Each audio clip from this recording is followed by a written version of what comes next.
Hello everyone and welcome back to another explainer of the Materia Medica. Today we're taking a deep dive into a truly fascinating and honestly intensely powerful remedy.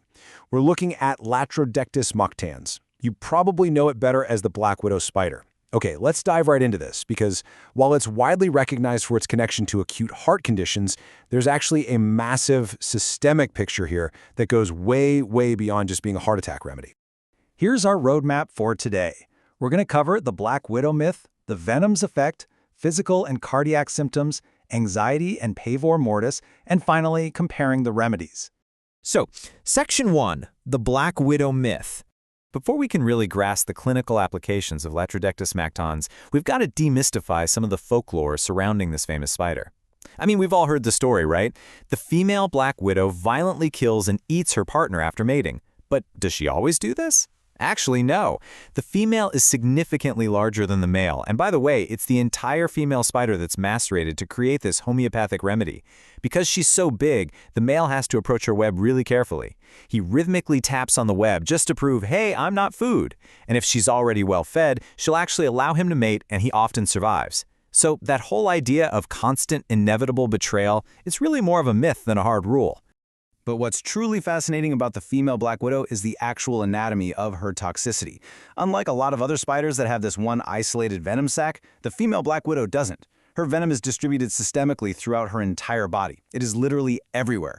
It's in her legs, her abdomen, her eggs, and even the newborn spiderlings. And this systemic permeation of the venom in nature directly hints at the profound systemic shock and widespread nervous system overdrive it causes when we use it clinically in humans. Moving on to Section 2, the venom's effect. The physiological reaction to a black widow bite perfectly mirrors the remedy's clinical signature. The primary active principle in the venom is a neurotoxin called alpha-latrotoxin. When that enters the body, it binds to presynaptic receptors and triggers an absolutely massive systemic discharge of catecholamines. We are talking about an explosive release of adrenaline, norepinephrine, and acetylcholine. This specific toxicological cascade creates a state of extreme hyperarousal and tension that we call latrodectism. And this immense catecholamine dump presents physically as a very distinct triad. You'll see spasmodic contraction, tachycardia, and severe sweating, or pseudoresis, which can very quickly evolve into profound systemic shock. Clinically, a patient might come in presenting with an acute, board-like abdomen that perfectly mimics appendicitis. But here's the catch. They will lack Bloomberg's sign. That means there's no rebound tenderness. Why? Because that severe pain doesn't actually stem from palpable tissue inflammation. It's coming from intense, sustained muscular contraction driven by that massive adrenaline spike. Which brings us to Section 3, physical and cardiac symptoms. So the crucial point here is understanding exactly how this violent spasmodic energy targets the cardiovascular system.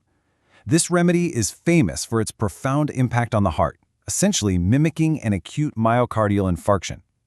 The path of the angina pain is highly specific. It originates as this violent, oppressive contraction right in the precordium. Then it radiates sharply to the axilla, travels all the way down the left arm, and finally ends in the fingertips with intense tingling and numbness, a true paresthesia.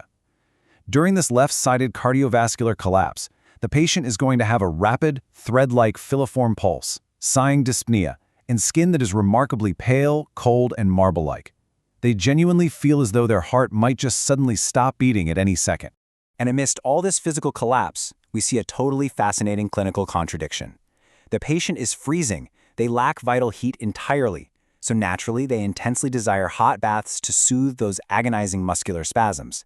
Yet simultaneously, they are demanding ice-cold water to drink. This crazy paradoxical craving perfectly captures the dysregulated, chaotic nervous system state of latrodectism. When we look at the modalities, what makes the condition better or worse, a very clear picture emerges. The patient is significantly worse from the slightest effort. The aggravation is so severe that during a cardiac or panic crisis, they absolutely freeze in a state of immobile terror. They'll tell you they cannot even wiggle a single finger without intensifying the chest pain. They're also worse before storms, at night, and in damp weather. Conversely, they are better only from complete, absolute immobility and absolute silence. Let's look at Section 4, anxiety and pavor mortis. You see, the physical distress of the heart is completely intertwined with a profound psychological terror. This remedy embodies pavor mortis. That's a paralyzing, freezing panic disorder. The patient isn't just a little anxious. They are absolutely convinced of their imminent death. They will literally tell you, "I am ready to die, death has come for me." It's an agonizing, suffocating dread. Interestingly, the source material notes that this exact symptom profile was successfully matched in clinical practice to treat COVID-19 patients who are experiencing severe, suffocating dyspnea accompanied by this exact sensation of terror and imminent death. Mentally, the patient becomes exactly like the spider sitting on its web. They are hyper-reactive to the slightest vibration in their environment. They develop extreme sensitivity to noise, touch, and subtle vibrations. They can even have incredibly dramatic responses to music, like certain rhythms might instantly trigger a spasmodic crisis, while others might totally calm them down. Emotionally, they experience extreme irritability, rapid mood swings, and harbor these deep feelings of malice, deceit, or betrayal. Just a simple feeling of being let down can instantly trigger a full-blown physiological panic attack. And all of this internal torture, it is highly visible on the outside, creating what's known as the facies of latrodectism. That massive catecholamine dump visibly tortures the patient's face into an agonizing expression. You'll see cold, viscous sweat, swollen eyelids, inflamed lips, and distorted, painful grimaces. It provides a very clear, unmistakable visual cue for us to recognize in the clinic. Section 5. Comparing the remedies. Let's move to and see how this builds our differential diagnosis, because it's absolutely vital to distinguish Latrodectus mactans from its close homeopathic relatives to ensure clinical accuracy. Let's compare two widow spiders. Latrodectus mactans from North America focuses firmly on the heart and coronaries, marked by that pavor mortis and severe spasmodic freezing we just talked about. But contrast this with the redback spider from New Zealand, Latrodectus hazellti. While they are biologically similar, the clinical signature is totally different. Hazellti attacks the lymphatic system and mucous membranes and is often used for treating purpura and lymphangitis resulting from chemotherapy or radiation. And fascinatingly, its unique mental symptom is a delusion of flying or having dreams of birds, which directly mirrors the ballooning behavior of baby spiders catching the wind to fly away. How wild is that?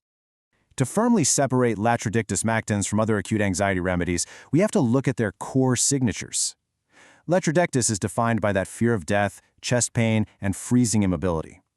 Contrast this with Arsenicum album, where the patient is extremely anxious but physically restless, constantly pacing back and forth. Or take Lachesis, which also has left-sided acute anxiety, but is characteristically triggered by intense jealousy. Tabacum presents with similar profuse sweating and heart issues, but leans way more into pure physical collapse and arrhythmia, rather than the raw psychological terror of Latrodectus. And Acatonum features extreme fear, but is usually a sudden night panic triggered by fright or a cold, dry wind. Before we wrap up, let's cover some rapid-fire clinical pearls. Because of that severe spasmodic signature, Latrodectus can surprisingly cure acute tonsillitis when it's accompanied by extreme thirst, dry lips, and a rigid, spasming neck. It also relieves severe neuromuscular lockjaw, or trismus. If a patient proves just a bit too sensitive and experiences a persistent aggravation from the remedy, Ledum acts as an excellent antidote. For dosing, acute attacks often require a 30 ch potency repeated frequently, while breaking a chronic loop of recurring panic attacks might call for a 50 m. And remember, this covers completely different nervous system territory compared to other spiders like Tarantula, which is hyper-restless, or Theridion, which is known for vertigo and extreme noise sensitivity. So, we arrive at our final question for today. Beyond the classic angina pectoris, are you ready to spot the black widow in your clinic? I really challenge you to look past just the typical heart attack symptoms. Keep your eyes open for the broader, undeniable signature of systemic catecholamine overload, that intense triad of acute spasms, extreme hyperarousal, and freezing, paralyzing panic. Understanding this gives you an absolutely incredible tool for patients who are trapped in recurring cycles of physical and mental terror. Thank you so much for joining me on this explainer, and as always, keep learning.